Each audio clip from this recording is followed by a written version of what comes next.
जागेवरील भाजपचा दावा आता मंत्री दादा भुसे यांनी फेटाळून लावलाय। नाशिक लोकसभा मतदारसंघातून शिवसेनाच लढणार असं दादा भुसे यांनी म्हटलंय।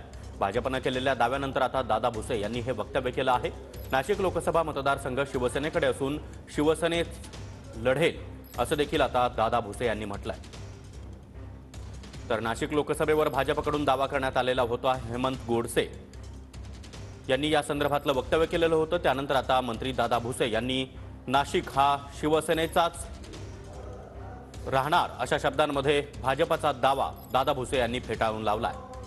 भाजपने केलेल्या दाव्यानंतर दादा भुसे यांनी हे वक्तव्य केलेलं आहे। त्यामुळे महायुतीमध्ये जागा वाटपावरून सध्या चर्चा सुरू असताना दुसरीकडे मात्र दोन्ही आणि तीनही पक्षांच्या नेत्यांकडून वेगवेगळी वक्तव्य केली जाती आहेत।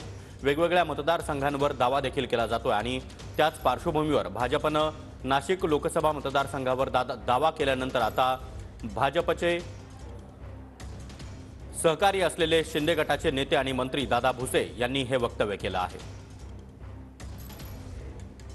नाशिक लोकसभेच्या जागेवरील भाजपचा दावा आता दादा भुसे यांनी फेटाळून लावलाय आणि या संदर्भात अधिक माहिती देण्यासाठी आमचे प्रतिनिधी चंदन पूजाधिकारी सध्या आपल्या सोबत आहेत। चंदन, भाजपचा नाशिक लोकसभेचा दावा आता दादा भुसेंनी फेटाळून लावलाय।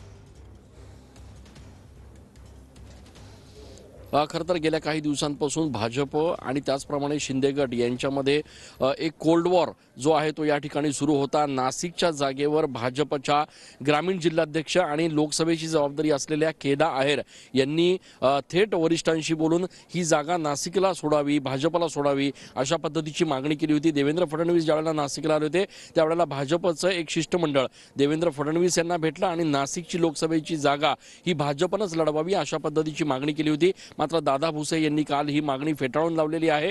नाशिकची जागा जी आहे ती शिंदे गटच लढणार असल्याचं दादा भुसे यांनी स्पष्ट केलेलं आहे आणि त्यामुळे आता एकीकडे दादा भुसे यांनी थेट नाशिकवर आपला दावा सांगितलेला असताना आणि भाजपने देखील दुसरीकडे नाशिकवर आपला दावा सांगितलेला असताना आता हा वाद जो आहे तो नेमका कधी शमणार अशी एक परिस्थिती निर्माण झालेली आहे। वरिष्ठ नेते ज्या वेळेला या संदर्भातला निर्णय घेतील त्यावेळेला अधिकृत घोषणा होईल असं पाठोपाठ आता दादा भुसे यांनी देखील नाशिकवर आपला दावा सांगितलेला आहे। धन्यवाद तुम्ही दिलेल्या या सविस्तर माहितीसाठी।